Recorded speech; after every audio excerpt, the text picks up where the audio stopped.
Welcome back to the swamp, my friends, and welcome if you're new. Today I'm going to be sharing some creepy and allegedly true middle of nowhere and rural horror stories sent in by viewers just like you. As always, if you have a story that you would like to share in a future episode, be sure to submit it at swampdweller.net or the email you can find in the description down below. I would love to share your story with everyone here in the swamp, as stories like yours help keep this show going on a daily basis.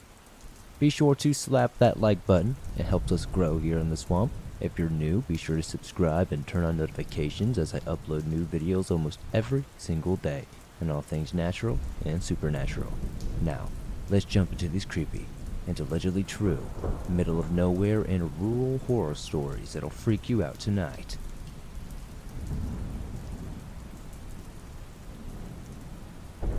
UFO Encounters in the Woods by Garadus. It is rather funny that I just found out about your show, considering I'm a real-life swamp dweller myself. I live in a hamlet that's smaller than a village named Swamp, and an actual swamp. My house is on the far outskirts of it, all alone in the middle of the woods with a bubbling creek running around the house and two sloping hills on either side. I call myself the real-life Shrek, but on to the story. This happened at this house around 25 years ago when I was around 10. Back then, the house was a holiday house, a refurnished watermill that had been in the family for over 200 years. The time the story takes place, or at least the first part of it anyway, was summertime. And during that childhood time off, it was, of course, summer break. Even the parents took vacation days so we could all enjoy our time together. And it wasn't just us, but also a friend of mine at the time, and his mother was also there. We played, ran in the woods and the swamp together, explored, and so on. But the event in the story happened on the third day.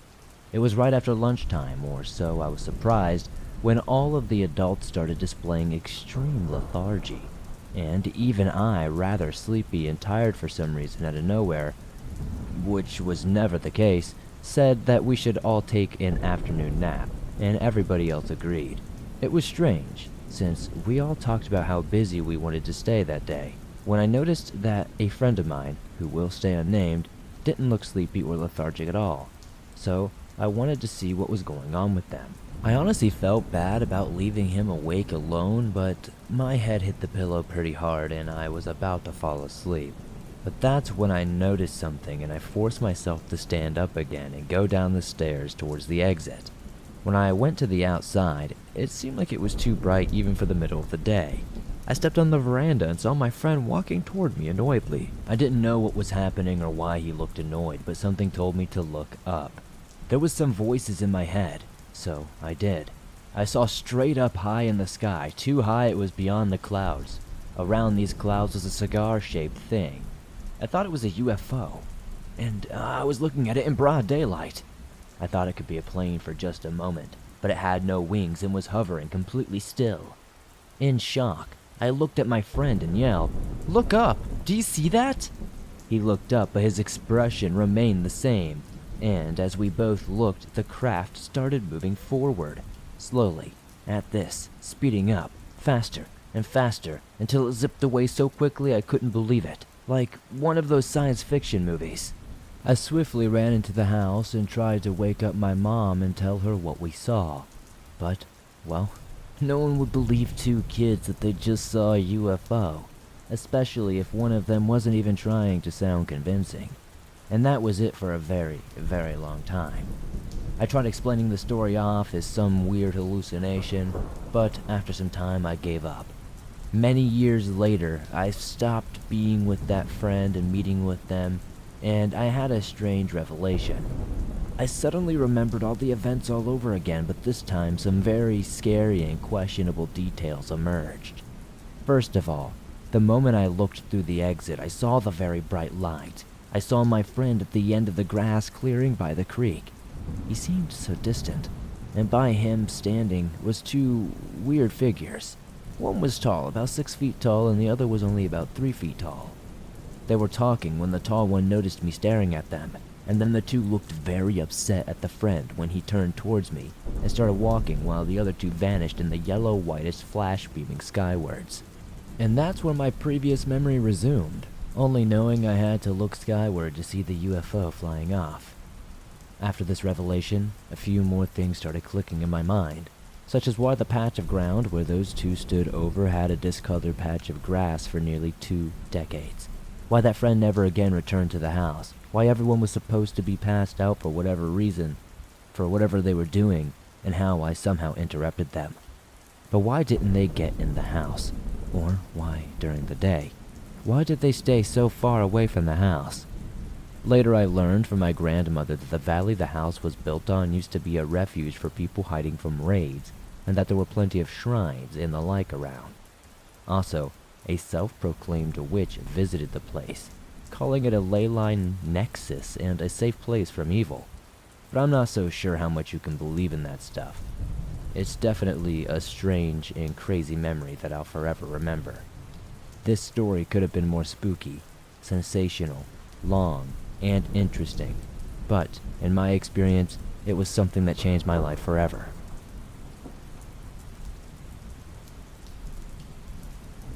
Small Town Murder by Ok-Catagory.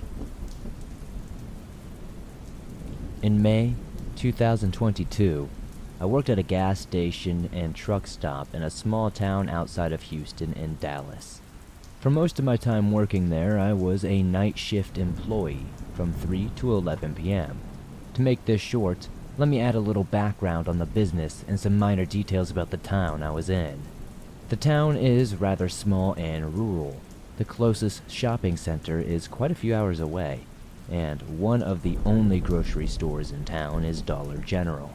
The store I worked at was right next to an interstate that went throughout Texas, so we got a lot of customers, especially on weekends. We typically saw a lot of truckers, churchgoers, and people traveling with their little league teams. Now that the basics are covered, I can tell you about the events that took place that May. On May 12th, around 1:50 p.m., I got ready for work. It was a typical day, thus far until I got an emergency alert stating, "Escaped armed convict male." This was strange, considering the nearest prison to me was an all-female prison and was more than 45 minutes away. Despite the alert, everyone was still required to attend their shift. 3 o'clock rolls around and we're all standing around the break room waiting to clock in. I remember everyone being super on edge, people whispering about the Amber Alert, trying to get more details about what was happening. Nonetheless, we got to work. Typically, we get 2 breaks that were about 15 minutes each, equating to 30 minutes in total. This was awful, but we made do. This isn't really important, but it does add context. We were not allowed to go outside for our breaks due to the alert and for our safety. The night shift crew was hands down the best group of people to work with, but on the first night of the unpleasant week, it was not the A-team. Once we clocked in, it was like there was a floodgate that opened for all the police and TDCJ, Texas Department of Criminal Justice officers, to come in. We had hundreds and hundreds of people coming in for some barbecue sandwiches and simple pizzas. And one of my favorite coworkers was the front end of it all. She was helping people left and right while making sure she was doing her shift leading duties. I ran back and forth from the jerky case to the deli case, trying to get as many people out as possible. It was a very crazy night. Everyone searching for this convict was passing through our store, just trying to get nourishment for the long night ahead. That night, my coworker and I only got a break each after helping what felt like 1,000 officers, but it was not in vain. We did end up getting some information from the people on the search. Things like what this man looked like and what he was going to prison for. There were possible ideas of where this guy was heading, and they thought it was towards San Antonio, about an hour away from where we were. Now, I need some more background on the town I was in. Like I said before, the town was very rural. There were farms and ranches everywhere and tons of wooded areas. Also, to mention again, we were right on an interstate, so there were plenty of places to hide and run. I will spare you all the boring details of my week and get into the horrifying part. The search for this waste of life lasted 3 whole weeks. On June 2nd, he broke into a ranch house only a few miles from town. While in there, he managed to find a razor, shave his head, and cleaned up his face. He ate the food that the family had left. It's unknown how long he was in the house or if he had been wandering around and just found this empty one. Well, that day, a family of 5 walked into the ranch and found this piece of scum in there. The convict murdered this family. A grandfather and his 4 grandsons were brutally murdered. He shot them and then robbed them of the grandfather's truck and some guns. A relative hadn't heard anything from the family in a couple of hours and knew of the situation that was going on in this town. They called the police, and when they found the bodies, there was a national alert that went off telling everyone to be on the lookout for a white truck. This was difficult for every officer because there were so many surrounding towns, and they couldn't even know what direction or how long ago this person had left. I don't know how they did it, or what efforts they exhausted, but they managed to find the truck and set out spike strips to pop the wheels. The convict got out of the vehicle and started shooting at the police, who returned shots. Eventually their shots landed, and the man was declared dead. 3 weeks of torment for everyone in my town was finally over. This guy managed to kill 5 innocent people, children. This man killed children. In Texas, we have the death penalty, and I genuinely believe he got what he deserved. My mom told me once that it was over. There was a photo of his body on the internet, and to this day it's still on Twitter. I look at that photo sometimes, and honestly, I feel like the trapped air in my lungs came out at the same time. This idiot was dead. Followed down dark, rural roads by Natural Edged. This happened about a year ago and remained in the top 3 of the scariest moments of my life. I was living in a rural county town in the mountains. It was so rural that there was only one road to take you in and out of the city. About 50 miles of pitch-black cliffs, fields, and the occasional farm. At the beginning of this road, when you first leave the big city, a vast gas station is always packed. This will be important. My mom and I had seen the midnight showing of some movie, and were heading home. We often stopped at the gas station to get a drink and fill up on gas for the long ride home. As we were leaving, I vaguely noticed a dingy green Jeep pull out behind us, but I put this out of my mind. People came and went from businesses all the time. The Jeep drove behind us for about 5-10 minutes, keeping a reasonable distance. Again, it's really not that weird, but suddenly the car comes flying past us and down the way. My mom, who is driving, just scoffs and rolls her eyes. We were driving a comfortable 50 miles per hour, but those who knew the roads well would often go over 100, even at night, and zoom past anyone going slower. Our annoyance at the unsafe driving quickly turns into anxiety. The Jeep is pulled over on the side of the road with its hazards on.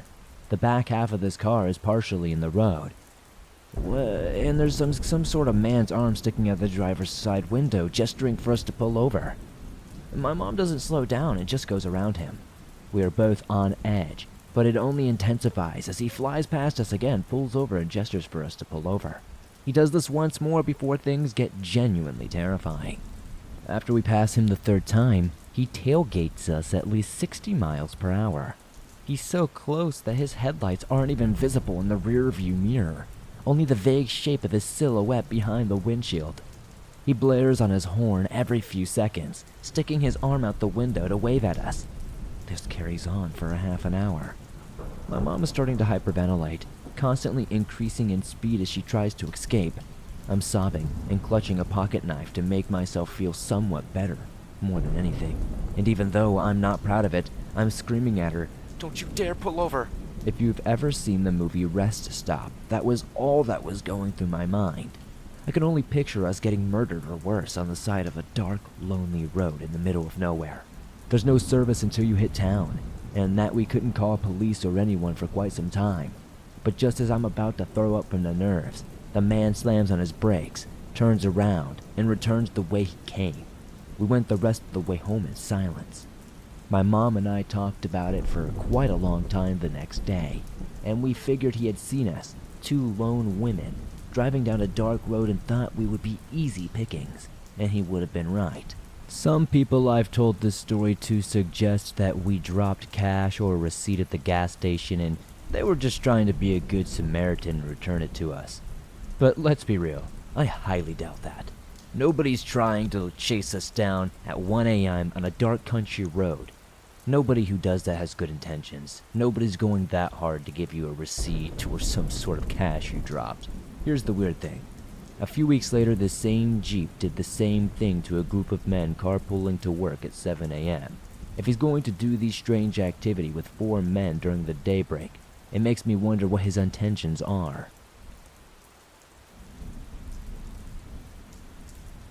First off, I would like to start by saying that I am not a professional writer by any means, but have always been attracted by everything paranormal.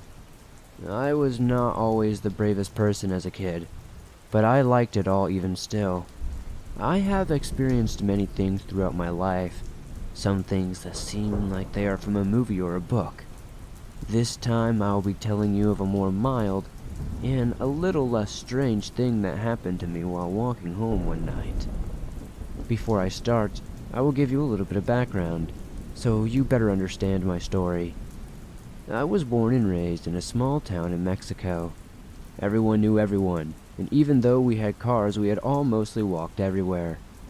There was crime, but it was exceedingly rare, and nothing violent really ever happened. I am the youngest of 5, and my parents were rarely ever home. This meant I was able to stay up late and go pretty much anywhere I wanted. My hometown is in sort of a valley with most of the town on one side of the tallest hills. My house was on a block right on the foothills of the steepest hill of my street, directly perpendicular to the 2 main streets leading up to it. One of these streets was essentially a main road. It was used to go up to a hill which was used for religious traditions. Anyway, this main road was mostly populated by family, with my grandmother on my mom's side of the family living near the middle of the hill. Her house itself was small, but the plot was big and had my aunt's houses scattered around it. This was still quite a long walk from my street, probably 5 minutes of walking. My family was a very typical Mexican family, and would gather at her house pretty much every single night. On one night, I ended up staying way past my usual time with a few cousins. By the time I started heading home, it was well past midnight. There were street lights, but they were very spaced out along the street, which was blocked off by a bunch of trees, making my area very dark. It was creepy, especially for a kid, but the moon was out and it helped ease my nerves just a bit. I began walking downhill toward my house the entire time. I just kept feeling weird, like I was being followed. I did not necessarily feel like I was in danger, I guess, but I felt very uneasy. The entire walk, my heart felt like it was going to jump into my throat. I kept walking down the street, having to look back and around every so often. Eventually, I reached the corner, turned toward my house, and now I was on my street. There's been a house that has been abandoned for an exceptionally long time. It has always given me the creeps, and it was the 3rd house from the corner. I was just about to walk by it. Every time I walked by, I would always walk on the opposite side of the street, which did not even have a sidewalk. I would have walked through that same path that night, but this time it was blocked off by these huge piles of sand and dirt, probably some kind of construction work nearby.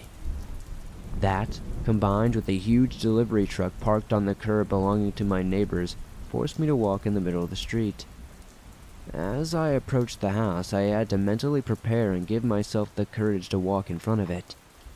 My heart began racing. I was always scared of the house, but for some reason, that night just seemed so much worse somehow. I forced myself to keep walking, and as I did, I heard someone call me from the direction of the house. I froze, my heart in my mouth, and turned to look, but I did not see anyone or anything. I felt a huge wave of relief wash over me. I began breathing again, and I had been apparently holding my breath. I was about to start walking again when I heard the voice again this time. I turned to look at a boy. He looked to be about my age at the time, maybe a little bit younger. It struck me as odd more than anything to see a kid my age standing right next to me. I did not even think twice about the fact that I could see him perfectly even though he was standing in the dark. No lights coming from an abandoned house, and even a tree blocking the moon and streetlight. He kept standing there unmoving for a few more moments, not saying a word, just kind of staring at me. The whole time I was trying to process what was going on. He spoke again, asking me to go with him, saying we would play together. I kept trying to speak, but could not seem to form words. It felt like hours went by. The whole time I was frozen in place, just staring at this kid, my racing mind, and now realized he seemed to be glowing. I began to tremble the entire time. I kept trying to move, to scream, but I just couldn't. I couldn't even move to run. I wanted to get away desperately. That kid stood there staring back at me, not moving, not blinking. He spoke one more time before walking a few steps closer to me. He seemed to pass like a shadow or something as he walked. His figure turned dark and then became bright again. As this happened, he called my name, my full name, and then I realized he looked like me somehow. This shook to my core. I jerked back at the sight of this. It was me, but the eyes were all wrong. They looked like they were full of hatred. I regained control of myself. I screamed no at whatever this thing was and ran faster than I ever have before in my entire life. I still have no idea what that thing was. It didn't seem to follow me, and I never saw it again after that. It still scares me to think back to that day. People ask all the time here to try to figure out what it is that they saw, but I honestly kind of don't want to know. Anyway, if you do decide to read this on your channel, thank you so much for your time.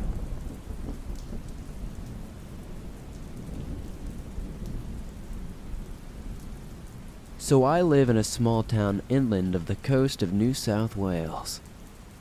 I say in a town, but the house is situated a few kilometers out of the town. It is the kind of area you can see your neighbors in the distance, but you would really have to be screaming bloody murder for anyone to really hear you.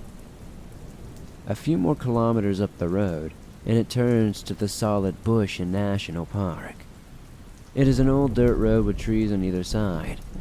Quiet, apart from a few dirt bike riders who go there mostly on weekends, and the occasional lost car, full-wheel drive, or person collecting wood. So for me, it was the perfect place to walk my dogs. On the day in question, I was out with my two dogs, a Great Dane and a Husky, and my mom's dog, a Scotty Terrier.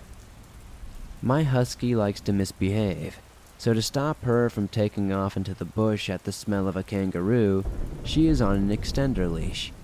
My Dane is loyal to the core, so he is off leash, and so is the Scotty. She can be a pain and run off, but usually comes back. So this bush road has what it is called fire roads.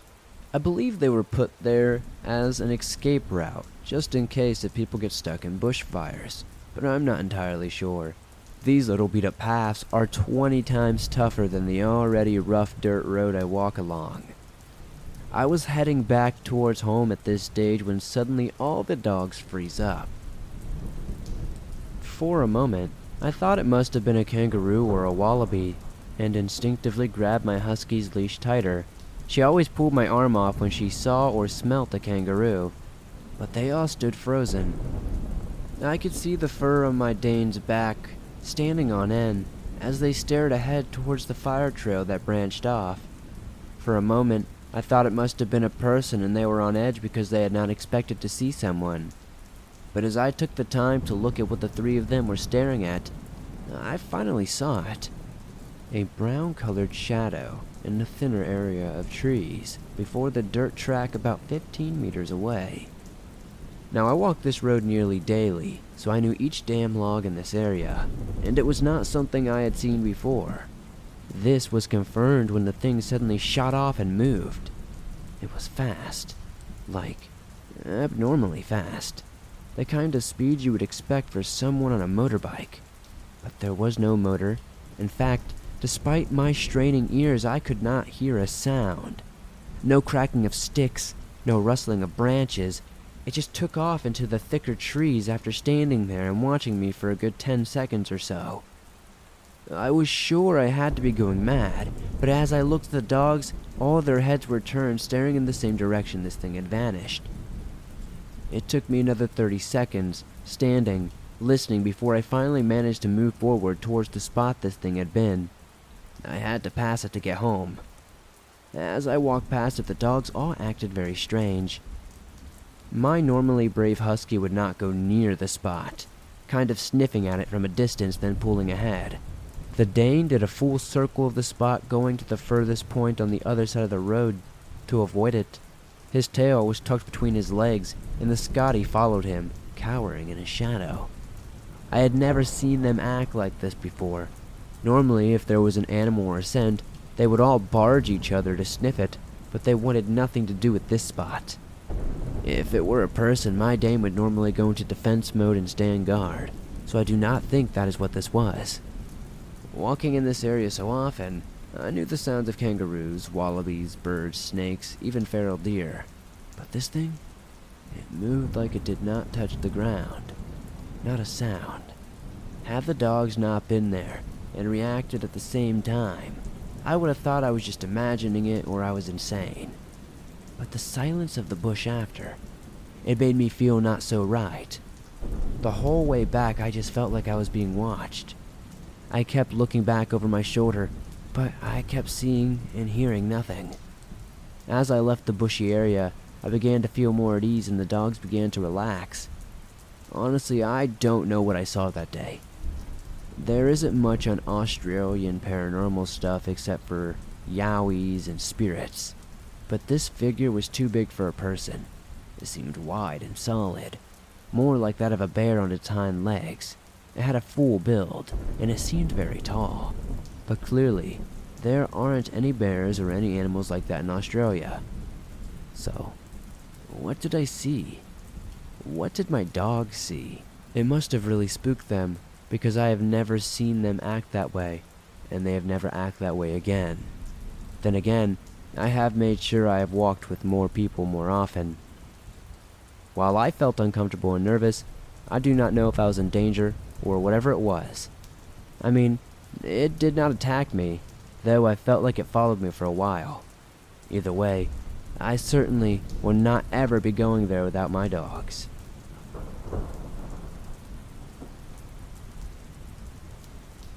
About 3 years ago, I lived in a small Indiana town. Even as a kid, I always wanted to live there. It is the perfect town. Not too big, but everything is within a few minutes' drive. Groceries, bowling, movies, and bars. The house I rented at the time was on a quiet street that sat at the very bottom of a valley. I never really knew anyone around me other than the neighbors that lived just north of me. After a couple of years of living there, I was sitting on my roof porch one evening when I see this girl that I've never seen before. I could tell that she clearly was not from around there. She was kind of a hippie-looking girl, and you really did not see that in a small town like this. She was walking down the sidewalk with her phone trying to get service. She turned and asked me if I knew of a good spot to get cell service. I told her it was hard because of the way the valley was, and the only way I normally got service was by Wi-Fi calling through my internet provider.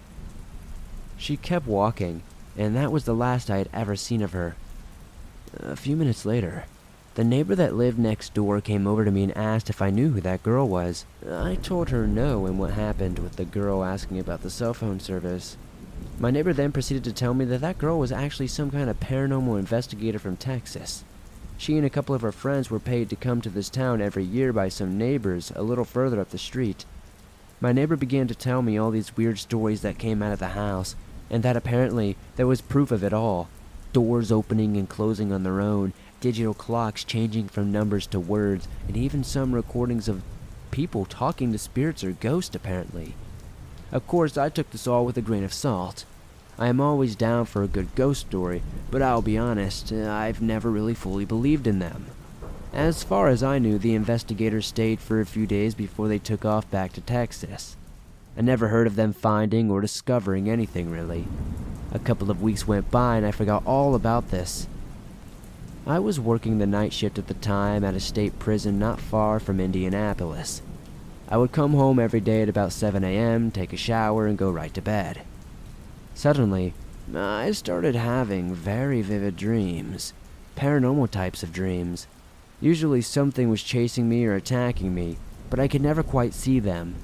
I would eventually scare myself awake, sit up in bed until I calmed down for a little bit, and then I would go back to sleep until it was time to get back up and ready for work. This happened for a few weeks and I did not think anything of it other than just having some nightmares. Then the sleep paralysis started. I always had my phone sitting up in a way that I could just roll over and be able to see the time on the always-on display. I would begin having these same nightmares again, where something would either be chasing me or attacking me or something of the like, but I could not see what it was or where they were coming from.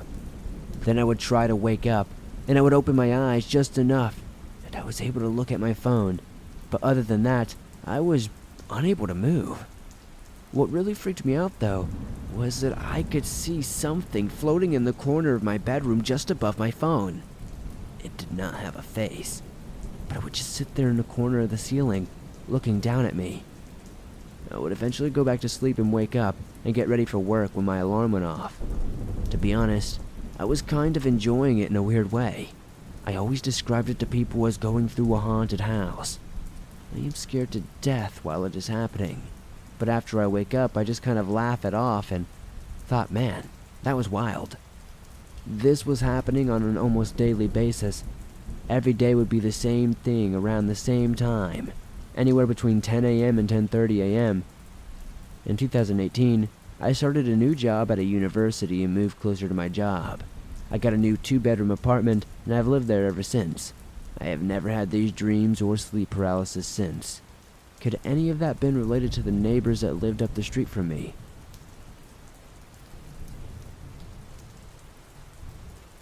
Thanks for listening to these creepy and allegedly true middle-of-nowhere horror stories that'll freak you out tonight. If you enjoyed these stories, please be sure to slap that like button as it helps me out a ton. The more likes this episode gets, the more YouTube promotes it to fresh new eyes, and that helps the swamp grow its ever-expanding waters. If you're new to the swamp, why not join us? Be sure to hit that subscribe button and turn on notifications so you don't miss a new episode. I upload multiple new videos multiple times a week on all things natural and supernatural. If you're on the go but don't have YouTube Premium, but still want to download and listen to your favorite Swamp Dweller scary stories no matter where you are, you can download them absolutely free from Apple Podcast, Spotify, Google Podcast, and pretty much everywhere else you find your favorite podcast online. It's absolutely free to do so and always will be. I'd love to know, in the comments down below, what story was your favorite tonight. It helps me pick out better stories in the future, and I just love reading your reviews about the stories. Also, if you made it to the very end, today's code word is scattering tree. Be sure to comment that down below. The funniest comment will get pinned at the top per usual. I really appreciate you guys for supporting the swamp. It's great to see you guys here for another new year, and I'm excited to keep sharing some cool and new stories for you. Be sure to submit them on in if you have some to share, and I'll see you all soon with another creepy episode.